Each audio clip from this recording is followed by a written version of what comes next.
Well, as promised, we have some big corporate voices coming up in just a bit. But before that, Shubham Agarwal, who is the CEO and Head of Research at Quantsap Advisory, joins in now to give us some F&O cues. Shubham, good morning. What are you looking at in terms of buys and sells on individual stocks today? Hi, good morning. So I have an all-buy list given that Nifty has seen a very strong rebound from the recent correction. Looks like that we might have a couple of trading sessions more on the long side. With that, the first buy call will be on Hindalco, and if you look at the metal pack, more of the metal stocks have started witnessing a rebound, and Hindalco is one of them. From last 2 days, we are witnessing that the stock is adding longs on the derivative data. So we expect the rally to continue. So a 350 strike call option for the April series can be bought for a target of 21 with a stop loss at 11. The second buy call is on Berger Paint, and the stock has been correcting for quite some time. But if you look at the past 2-3 days data, then again net longs have got initiated, and yesterday the stock was able to surpass the recent swing highs. So that's a price breakout on which we expect a follow-up momentum to happen. So Berger Paint can be bought for a target of 760 with a stop loss at 718. And lastly, a buy call on M&M. M&M has been forming a consolidation for about 10-12 days now, but this consolidation looks very mature, and with the market now also seeing a rebound, there's a breakout that is expected in M&M. So that's a buy for a target of 880 with a stop loss at 835. Okay, thank you very much, Shubham. Have a great trading day yourself. Thank you for joining us. Well, we still have a few seconds for pre-market, and in any case, we will have to allow the markets to settle down because they're still pretty skittish. That gives us ample time to speak to one of the giants of the financial sector, and particularly the vehicle finance segment. T.T. Srinivasa Raghavan joined in the 80s as an employee in Sundaram Finance, rose to become the managing director, held that position for 18 years. So it's a 38-year innings that comes to a close. I wish we could have all those tables up. The market cap of Sundaram Finance over these 18 years, FY04 was when he became MD. Over the last 18 years has risen by 20.86% CAGR. That means every year they have been able to increase their market cap by almost 21%. The assets under management have risen by about 17% CAGR over these 18 years. Profit has also risen by 18 years CAGR. So that's a mammoth performance to have seen several cycles of the financial sector, of business cycles. Mr. Srinivasa Raghavan, good morning and pleasure having you with us for what perhaps is your last interview as MD. Yes. You know, what is the message to NBFCs now that you have seen perhaps 3 or 4 cycles? How should you run a business without going under in bad times? Okay, I don't think I have anything original. I will say what I learned from the founder chairman of Sundaram Finance, Mr. T.S. Santhanam, who said, this is a simple business, don't complicate it, don't be greedy, and don't grow at a pace that you can't handle. So those were the 3 simple lessons I learned, I think, back in the day when I joined the company. I have tried very hard to follow those tenets, and that's about it. I think, you know, if, we were always taught that we are custodians of public trust, we are custodians of public money, and therefore act in that capacity. So that advice, I think, is still good advice, even in this digital era. Okay. What leg of the cycle are we now, Mr. Srinivasa Raghavan? Are you getting a sense that we are at the start of a multi-year upcycle? I don't know about multi-year, but yes, I certainly think we've hit bottom. We are seeing the first signs of revival, especially, you know, with all the activity happening in the infra sector. We are seeing, definitely seeing demand for tippers, for example, have seen for the last 2 or 3 months. The budget, I think, gave it a further impetus. So my sense is that we are hopefully at the beginning of, you know, an upcycle.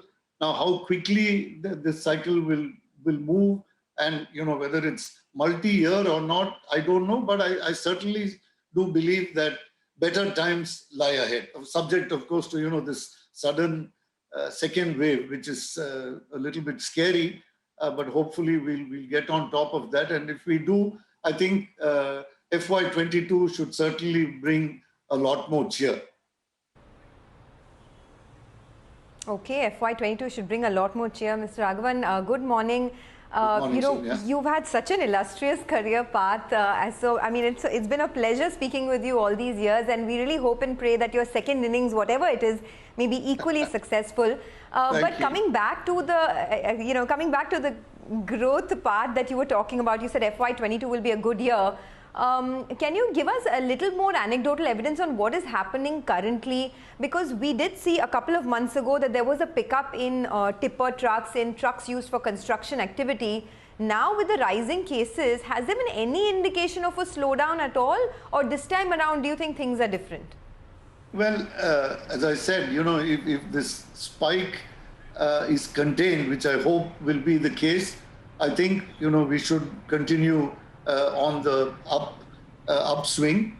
But if it goes out of control, then of course it's scary. One hopes that is not the case. But I think, one of the things to consider, Sonia, also is that we've hit absolute rock bottom. So in many ways, you could argue that the only way to go is up, right, from where we were. And I think that's what we've been seeing in the past few months. And I think, there's been enough positives, especially coming out of the budget.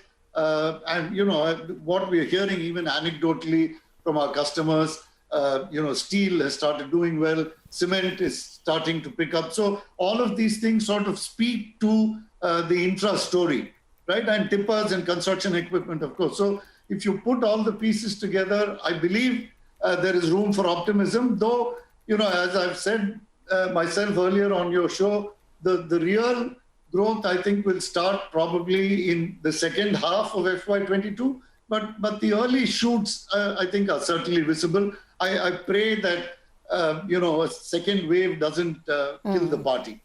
Okay. What about asset quality, Mr. Srinivas Raghavan? Are you noticing people finding it a little difficult to repay now? Have collections even marginally dipped? Not yet. But, it could happen. Again, March is a very important month from a collections perspective. All of us, banks, NBFCs, there is what we call a collections drive that happens in March, where people, who are behind, they also catch up because they want their records to be clean for March 31. So usually the last 10, 15 days of March are quite frenetic in terms of collections. But if, there are lockdowns and if there are restrictions on people movement and stuff like that, that could potentially impact recoveries. But on an overall basis, I'd say compared to where we were at the end of the moratorium, things have improved because economic activity has revived. Most businesses have got back on their feet, with the exception, of course, of parts of the bus segment, the tourism segment, which we've talked about in the past. But otherwise, I would say we haven't seen any serious concerns as far as recoveries are concerned as yet, but fingers crossed. Okay, I want to ask you about growth targets over the next couple of years. But before that, there's a big supply side issue that the commercial vehicle sector is facing with this global semiconductor and ECU shortage. Has that in any way impacted repayments or impacted collection efficiencies?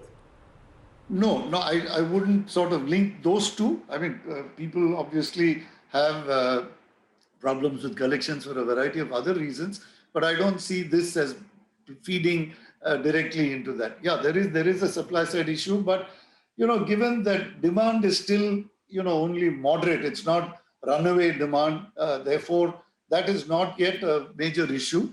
But in time to come, I want to be optimistic. I think we will overcome most of these glitches, many of these roadblocks, and hopefully, as I say, the only thing we have no idea of is this second wave. I just hope and pray that that doesn't happen.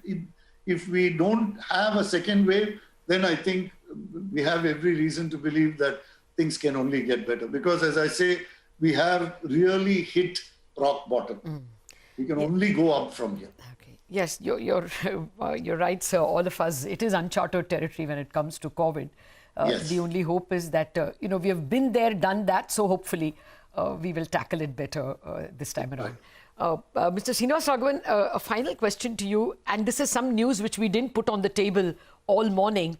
The Reserve Bank has appointed a standing committee of external advisors on bank license applicants. There's Shamala Gopinathan, Mr. Mahapatra, two ex-RBI guys, the present board member, Revati Iyer. So it's a very eminent panel.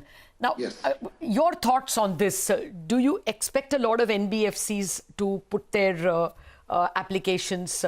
What would your own sense be for Sundaram, for Chola, for the large number of excellent NBFCs from the south? I don't know that a lot of people will immediately jump into this, is my sense, because this is what I've believed all along. Becoming a bank is not the panacea for all the NBFC ills, nor is it the case that banking is the only way to deliver credit to those who most need it. I believe there is a very, very credible case for the coexistence of banks, NBFCs, MFIs, and what have you. And therefore, simply becoming a bank to me doesn't, unless you've got very specific ambitions and you've got the necessary skills to back that. Because bear in mind that the big case that is made out for becoming a bank is CASA, right? That is the big argument. Yeah. Now, my argument is the whole world and their cousin is chasing CASA, right? So if State Bank of India and HDFC Bank and ICICI Bank and all the big boys are themselves fighting amongst themselves for this CASA, why would a Johnny come lately who's just got bank after his name suddenly mop up lots of CASA? So to me, that is a specious argument. So as I say, unless you've got a very clear, specific game plan in terms of either a product niche or a geographical niche where you believe you have a clear strength, I don't see that becoming a bank is suddenly going to do magic. I mean, this is my humble opinion. Okay. Well, thank you very much, Mr. Srinivas Raghavan, for that understanding of the difference between the two sectors. Any plans of the second innings? Anything you can tell us? There's no secret. Second innings is basically to step back, take it easy, watch the world go by, Okay. do the things that I have been wanting to do but haven't had the time to do. Okay. So my association with this great company will continue in a non-executive capacity. Okay. So no other exciting second innings, if that's what you mean. My suspicion is that those who are going to put their hat in the ring for, bank licenses may be reaching out to you. But anyway, we will see how things pan out. Thank you very much and many congratulations for an illustrious career where you have made a lot of money for your borrowers, for your shareholders, investors and the general public. Thank you very much.